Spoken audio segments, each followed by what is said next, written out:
जय हिंद। आज हम करेंगे अध्ययन स्वतंत्रता। इस स्वतंत्रता के विविध रूप कौन कौन से हैं। सबसे पहले है प्राकृतिक स्वतंत्रता। इस धारणा के अनुसार स्वतंत्रता प्रकृति की देन है और मनुष्य जन्म से ही स्वतंत्र होता है। इसी विचार को व्यक्त करते हुए रूसो ने लिखा है कि मनुष्य स्वतंत्र उत्पन्न होता है, किंतु सर्वत्र वह बंधनों में बंधा हुआ है। प्राकृतिक स्वतंत्रता का आशय मनुष्यों की अपनी इच्छा अनुसार कार्य करने की स्वतंत्रता से है। संविदावादी यानी समझौतावादी विचारकों का मत है कि राज्य की उत्पत्ति के पूर्व व्यक्तियों को इसी प्रकार की स्वतंत्रता प्राप्त थी। संयुक्त राज्य अमेरिका की स्वाधीनता की घोषणा, फ्रांस की राज्य क्रांति इसी प्रकार की स्वतंत्रता का प्रतिपादन करती हैं। प्राकृतिक स्वतंत्रता की धारणा के अनुसार स्वतंत्रता प्रकृति प्रदत्त निरपेक्ष होती है, अर्थात समाज या राज्य व्यक्ति की स्वतंत्रता को किसी भी प्रकार से सीमित या प्रतिबंधित नहीं कर सकता है। परंतु प्राकृतिक स्वतंत्रता की यह धारणा पूर्णतया भ्रमात्मक है। प्राकृतिक स्वतंत्रता की स्थिति में तो मत्स्य न्याय का व्यवहार प्रचलित होगा और परिणामतः समाज में केवल कुछ ही व्यक्ति अस्थायी रूप से स्वतंत्रता का उपभोग कर सकेंगे। व्यवहार में प्राकृतिक स्वतंत्रता का अर्थ केवल शक्तिशाली व्यक्तियों की स्वतंत्रता है। जिस समाज के अंतर्गत स्वतंत्रता का अस्तित्व शक्ति पर आधारित हो, वहाँ निर्बलों का कोई जीवन नहीं होगा। इसके अतिरिक्त समाज में रहकर निरपेक्ष स्वतंत्रता का उपभोग नहीं किया जा सकता। सामूहिक हित में स्वतंत्रता को सीमित करना नितांत आवश्यक है। इसी धारणा की आलोचना की जाने पर भी इसका पर्याप्त महत्व है।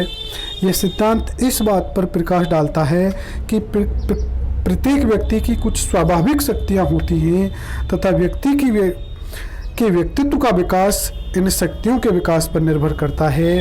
राज्य का कर्तव्य है कि वह नागरिकों को इन शक्तियों के विकास हेतु पूर्ण अवसर प्रदान करे। वर्तमान समय में प्राकृतिक स्वतंत्रता का विचार इस रूप में मान्य है कि व्यक्ति समान है और उन्हें व्यक्तित्व के विकास हेतु समान सुविधाएं प्राप्त होनी चाहिए। यानी प्राकृतिक स्वतंत्रता क्या मानती है कि व्यक्ति समान है और उन्हें व्यक्तित्व के विकास हेतु समान सुविधाएं प्राप्त होनी चाहिए। और रूसो ने क्या बताया है कि मनुष्य स्वतंत्र उत्पन्न होता है, यानी जन्म से सभी लोग स्वतंत्र होते हैं, समान होते हैं, किंतु बाद में वह सर्वत्र बंधनों में बंधा हुआ है।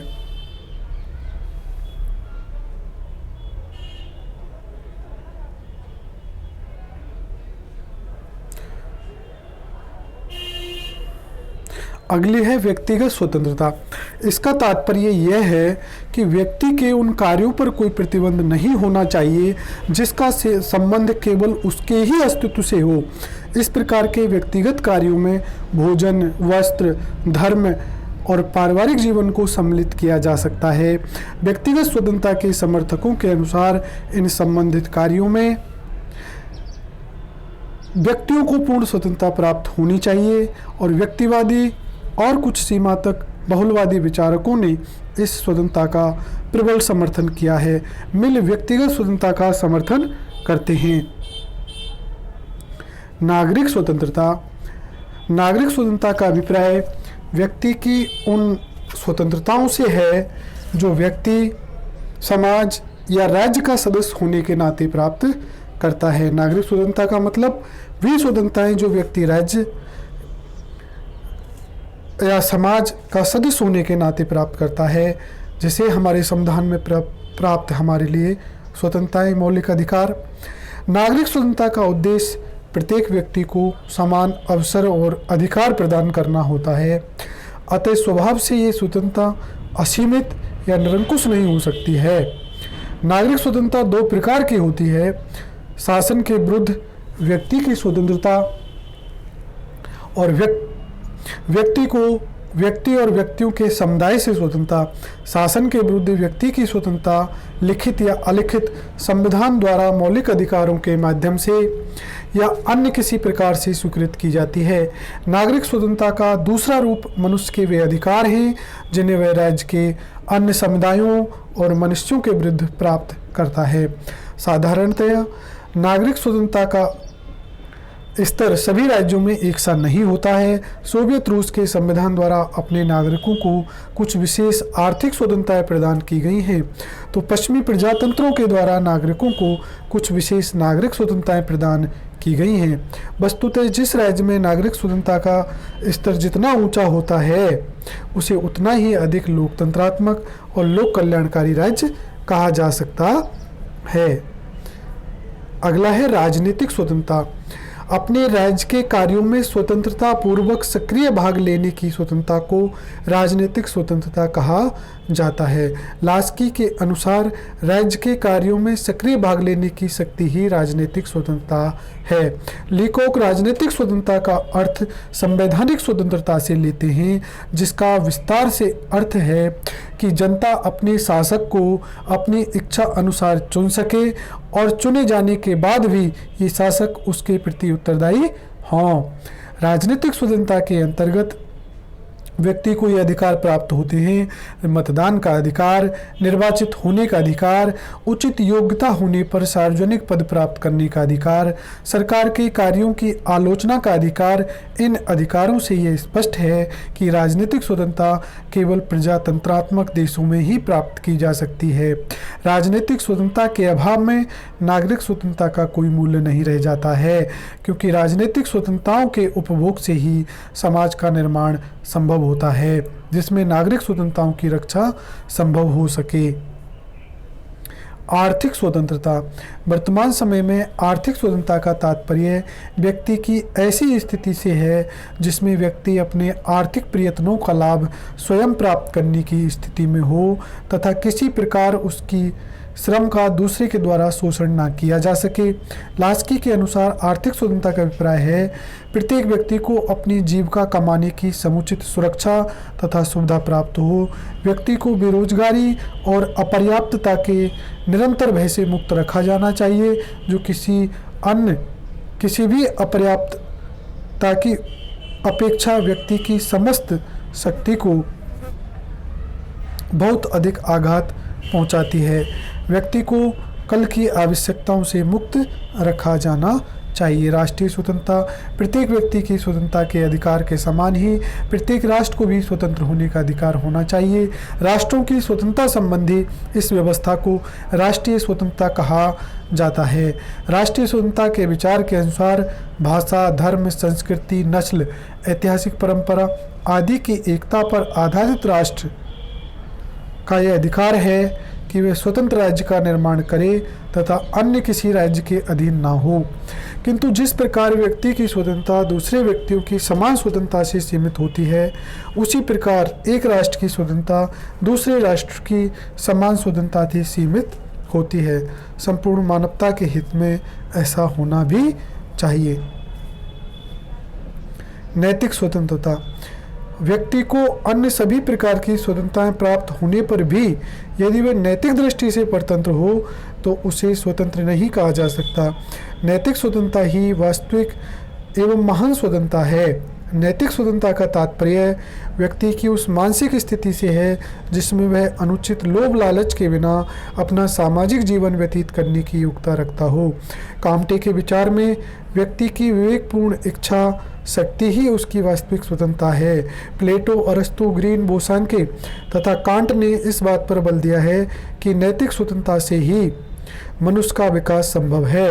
वैसे तो सभी प्रकार के जीवन और शासन व्यवस्थाओं के लिए नैतिक स्वतंत्रता की आवश्यकता होती है, किंतु लोकतंत्रात्मक शासन व्यवस्था के लिए तो नैतिक स्वतंत्रता अत्यंत आवश्यक है। तो आज हमने अध्ययन किया स्वतंत्रताओं के विविध रूप। स्वतंत्रताओं के विविध रूप कौन कौन से हुए? प्राकृतिक स्वतंत्रता, व्यक्तिगत स्वतंत्रता, नागरिक स्वतंत्रता, राजनीतिक स्वतंत्रता और आर्थिक स्वतंत्रता और राष्ट्रीय स्वतंत्रता और नैतिक स्वतंत्रता। तो प्राकृतिक स्वतंत्रता का मतलब है कि सभी जन्म से स्वतंत्र उत्पन्न होते हैं। इसका मतलब है कि मनुष्य अपनी इच्छा अनुसार कार्य करने के लिए स्वतंत्र है। इसका मतलब जो समझौतावादी विद्वान हैं वो मानते हैं कि ये राज्य से पूर्व की जो अवस्था थी उसमें जो व्यक्ति की स्वतंत्रता थी वो प्राकृतिक स्वतंत्रता थी। प्राकृतिक स्वतंत्रता की धारणा के अनुसार स्वतंत्रता प्रकृति प्रदत्त और निरपेक्ष होती है। यानी प्राकृतिक स्वतंत्रता की धारणा कहती है कि व्यक्ति स्वाभाविक रूप से स्वतंत्र है, निरपेक्ष है और उस पर किसी भी प्रकार का प्रतिबंध या सीमा नहीं लगाई जा सकती है। लेकिन वर्तमान सामाजिक और राजनीतिक जीवन में इस प्रकार की स्वतंत्रता को स्वीकार नहीं किया जा सकता। एक तरह से ये नेगेटिव लिबर्टी, नकारात्मक स्वतंत्रता की अवधारणा हो जाती है। जब समाज में सभी लोग मिलकर रहते हैं तो हम दूसरे की स्वतंत्रता का भी ख्याल रखना पड़ता है। इस प्रकार से प्राकृतिक स्वतंत्रता एक स्वतंत्रता का नकारात्मक विचार है, फिर भी इसका पर्याप्त महत्व है।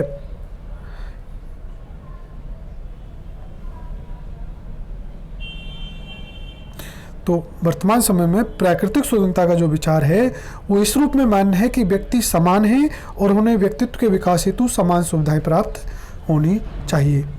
जो दूसरी हमने पढ़ी थी व्यक्तिगत स्वतंत्रता, यानी व्यक्तियों के जो निजी कार्य हैं, जो उनके अपने व्यक्तिगत जीवन से संबंधित कार्य हैं, जिन कार्यों को करने से किसी दूसरे के जीवन में कोई प्रभाव नहीं पड़ता, वो उसके व्यक्तिगत कार्य हैं। जैसे वो क्या खाएगा, इससे किसी उसके पड़ोसी को प्रभाव नहीं पड़ेगा। क्या पहनेगा, इससे किसी को प्रभाव नहीं पड़ेगा। किस धर्म का पालन करेगा, इससे कोई दूसरा प्रभावित नहीं होगा।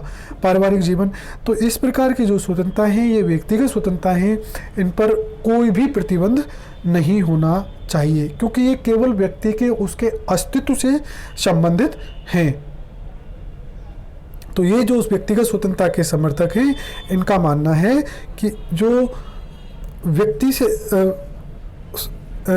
इन व्यक्ति के व्यक्तिगत से संबंधित जो कार्य हैं, इन व्यक्तियों को पूर्ण स्वतंत्रता प्राप्त होनी चाहिए। इसको बहुलवादी भी मानते हैं, व्यक्तिवादी भी मानते हैं और मिल व्यक्तिगत स्वतंत्रता का बहुत बड़ा समर्थक है।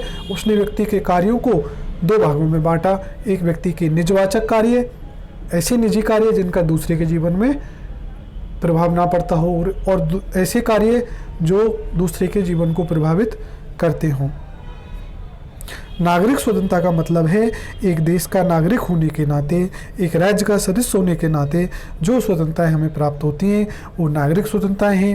ये स्वतंत्रताएं भी दो प्रकार की हो सकती हैं, जैसे शासन के विरुद्ध व्यक्ति को स्वतंत्रता, जैसे हमारे यहाँ मौलिक अधिकार हैं, और व्यक्ति और व्यक्तियों के समुदाय से स्वतंत्रता, यानी ऐसी स्वतंत्रता जो ना तो हमारा शासन मनमानी कर सकता है व्यक्ति के खिलाफ, और ऐसी स्वतंत्रता ना दूसरा व्यक्ति हमारी स्वतंत्रता का हनन कर सकता है।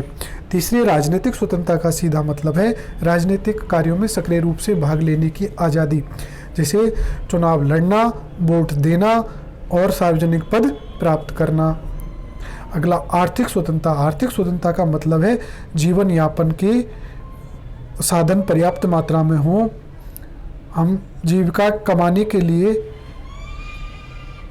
हम बेरोजगारी और अपर्याप्तता के भय से मुक्त हों, ये ही आर्थिक स्वतंत्रता में आता है। राष्ट्रीय स्वतंत्रता, जैसे राष्ट्र तो एक भावनात्मक विचार है, और राष्ट्रीय स्वतंत्रता का मतलब ये है जिस प्रकार से व्यक्ति को स्वतंत्रता प्राप्त होती है उसी प्रकार से राष्ट्रों को भी आत्मनिर्णय का अधिकार होना चाहिए। यानी राष्ट्रीय स्वतंत्रता के विचार के अनुसार भाषा, धर्म, संस्कृति, नस्ल, ऐतिहासिक परंपरा आदि की एकता पर आधारित राष्ट्र का यह अधिकार है कि वह स्वतंत्र राज्य का निर्माण करे और अन्य किसी राज्य के अधीन ना हो। ऐसे ही नैतिक स्वतंत्रता है। नैतिक स्वतंत्रता का मतलब है व्यक्ति की अपनी मानसिक स्थिति से है, व्यक्ति की मानसिक स्थिति से, एक तरह से नैतिक आध्यात्मिक चीज़ है, आध्यात्मिक बात है जिसमें अनुचित लोभ लालच के बिना अपना सामाजिक जीवन व्यतीत करने की योग्यता रखता हो। कामटे के विचार में व्यक्ति की विवेकपूर्ण इच्छा उसकी वास्तविक स्वतंत्रता है। और प्लेटो, अरस्तु, ग्रीन, बोसांकी, जितने भी आदर्शवादी विचारक हैं ये नैतिक स्वतंत्रता की बात करते हैं। महात्मा गांधी, यानी व्यक्ति का आत्मा का स्तर ऊंचा उठना नैतिक स्वतंत्रता है।